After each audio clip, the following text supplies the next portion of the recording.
Howdy, lieutenants and economists. The most volatile, evil, disgusting things on the planet, humans. If you have a video request, you can always go to assholeconsulting.com. Yeah, I am gonna charge you, kids. And that is the importance of not fucking up. You are such an asshole!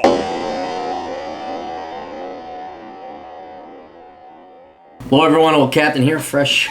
I went into the pool and then we drove the convertible.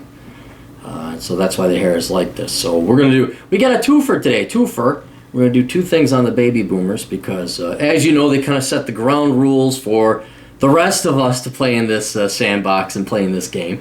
And so since I am of the Gen X generation and we've been playing this game a little bit longer, we're gonna help out you younger millennial types, you younger Gen Xers, and name one. Well, the boomers should be dead by the time the next generation, whoever the millennials are spitting out now. The boomers, I don't think the boomers retire because they so plan piss poorly for their retirement. They're all going to work till they're dead. So there's going to be no retirement. The boomers will be with us like Dracula until somebody finally drives that wooden stake through their heart and they are gone and banished from the pages of history forever. And then maybe we can start anew. Anyway, I have a client turned friend. We kind of conversed, and I'm not going to mention details or anything like that, but he's a younger fella. He busted his ass off in his respective field. It's a legitimate, respectable field. He did everything he was supposed to, school, interns, everything. He applied for a job. And he was told, we want to hire you. Okay, now here's the problem. For the most part, and this is, I will be, actually honest and admit that it is also Gen X that's partly to blame for this because now we're starting to get into managerial roles. So I'm sure this is either an older Gen X or a younger baby boomer that told me. But in my day, when you were told that we want to hire you, that meant we don't really want to hire you. And a lot of times baby boomers and corporations and employers will say, we want to hire you, we want to give you a job offer, we just got to cover a couple things, we got to get back, we got to look and research it. What that meant is only really, out of all the job offers I've had, only 1 out of 2, maybe 60 out of 100, well I never had 6 out of 10, did they actually honor that offer. Now, you never got a written offer. When you get a written offer, that's when you have a job offer. And even then, those cocksuckers will always kind of screw. They can pull it out. Like, oh well, we go with budget cuts, whatever. So for those of you, of course, naturally, for those of you, especially you got student loans, student debt, you're poor. You desperately need a job. The economy sucks. Underemployment's very high. Labor force participation, everyone's dropping out. It's really hard for you young guys and gals. You need this job. And so when you have someone says, oh my God, yes, you're like, wow. It's almost identical statistically to when a girl says she's going to go out with you. You have to do the rule of 50-50-25. Just because they say yes doesn't mean they're actually going to show up on the day. And it's the same thing. Just because they say they're going to hire you doesn't mean they are. So getting back, what prompted this, my younger friend, he did everything right, like many of you have. And they said, we want to hire you, and we're going to get back to you in 2 weeks. And then those next 2 weeks are grueling because so much of your future life, at least in terms of your mind, depends on that. And then, guess what happens? It's so predictable. Oh, they don't, well, okay, let me tell you what really happens. 2 weeks go by, they never call you. And then you're put on the, again, like dating, well, do I call the girl? Is that too stalkery? Is that too aggressive? And Emily, you have self-respect, and I don't know. They fucking said they were going to make a decision, holding baby boomers through their word. Oh, foolish young people. You'll call up, say, hey, what's the deal? And say, yeah. Oh, we need another 2 weeks. Bill was out of the office. Bill was, we don't give two flying fucks about, give a shit what we say. Oh, I mean, we're just so busy. We're just such a booming company right now. It forgot. You slipped our mind. We haven't forgotten about. Yeah, Bill's just been very busy. Bill has shit going on. Bill is very important. And then it'll be 2 weeks. Well, another 2 weeks go by. And then guess what? You say, hey, guys, it's been a month now, and I have finances that are really tight. Should I go in? Oh, God, yes. I just talked to Bill, and you know what? He's got so much on his plate. We're really busy here at the Go Fuck Yourself Corporation. It'll be another, promise. We promise we'll get back to you. And then inevitably, in the end, either they don't call you back, and then you never hear from them again. Or they say, oh, yeah, sorry, there's been some changes. and you don't get it, or they actually finally get around to giving you a job offer. And that's, I mean, I remember one time,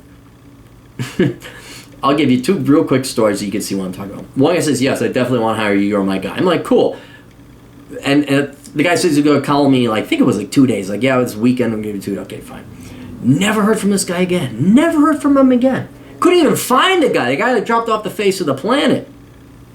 And then the other one was when I got a job offer out in South Dakota. And I was excited because I wanted to live out west in South Dakota. And then he said, oh, yeah, da-da-da. And he says, well, wait. He called up later. Well, we have to talk. I know we offered you this job, but when you came in for the interview, you weren't smiling. You know, you looked like you were having a bad day. And you know, we really have to address that first before we move forward. And then I'm not sure that we're comfortable with you teaching dance classes. You know, we kind of want, if you're going to be a public figure, da-da-da-da. I'm like looking at him. I just tell him, yeah, I cut him off. You ought to all do this more often. Just stand up. I just dream of the day young people would stand up to the old baby boomer Gen X bosses and say, fuck you, we're done. Fuck you. No, I mean, everyone goes office space. I wish people did that more. I did that, and I cut him an image. I said, no, don't worry about it. I'm no longer interested in the job. And you should have heard this fucking pussy backpedal. He's like, huh? What? I said, no, what, I have to leave my girlfriend in Minnesota. You only are offering me $40,000 a year, and now you're telling me after I drove through a snowstorm I should be smiles and happy and giggly, and I can't teach dance class? Fuck you. I don't want the job. Go hire the. Yeah, there was an old fart he was gonna. I was like, go hire the old fart. You don't intervene in my personal life like that. Oh, then the backpedaling. Oh God. Oh Jesus. And I think most of these baby boomers and older Gen X fucktards are faking it. They're bluffing. So one, lower your hopes and expectations. Don't expect when they say yes. It's just like dating guys and girls. If you don't know what it's like, it's just like guys dating. So try and put yourself in that. Remember how you shoot the guy? You say yes.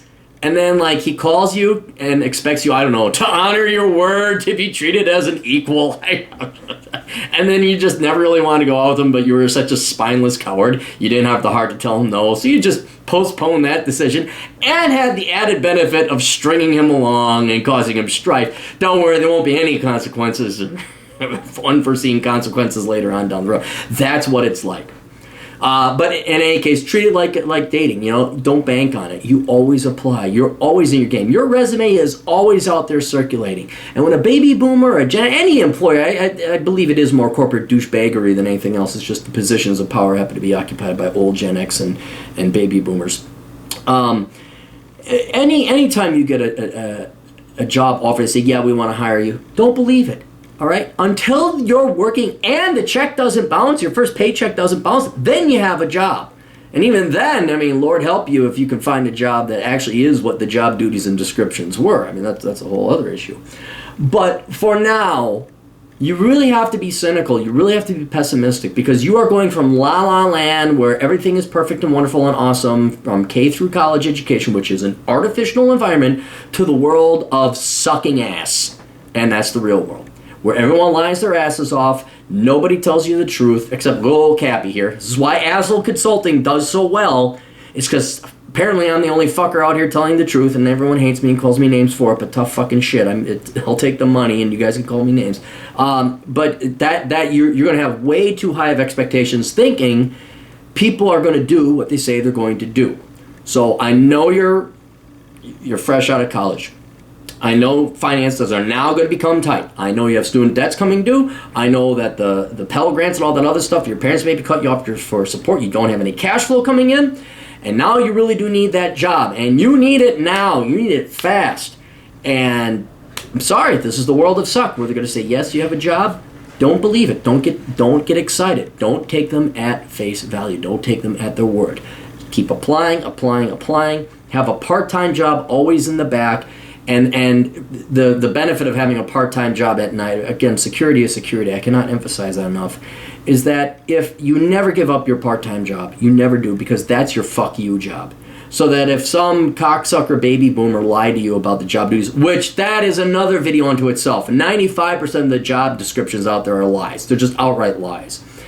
You can tell them, fuck off, I'm done, I'm gone. And again, speaking to what I said before, I really wish everyone would just tell them, when their bosses lie to them, when someone lies to you, I don't care what position of power they're in, I don't care how desperate you are. If everyone started standing up for themselves and having a little bit of self-respect and telling their bosses to fuck off when they treat you like shit and dishonorably and disrespectfully and they lie to you, then there might be change. You guys could throw all your OWS protesting shit out. I know it won't happen because there's too many desperate people for money. Everyone else has borrowed money and they got to go suck their boss's dick. I understand how that works.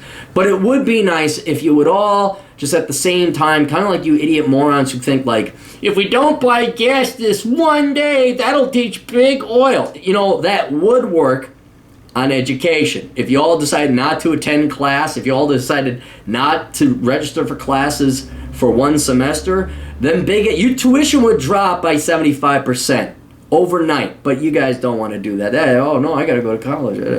Anyway, so hopefully we spare you a little stress, a little strife, a little agony, a little pain, a little confusion, and you go into the real world with, you know, kind of a new, real set of eyes.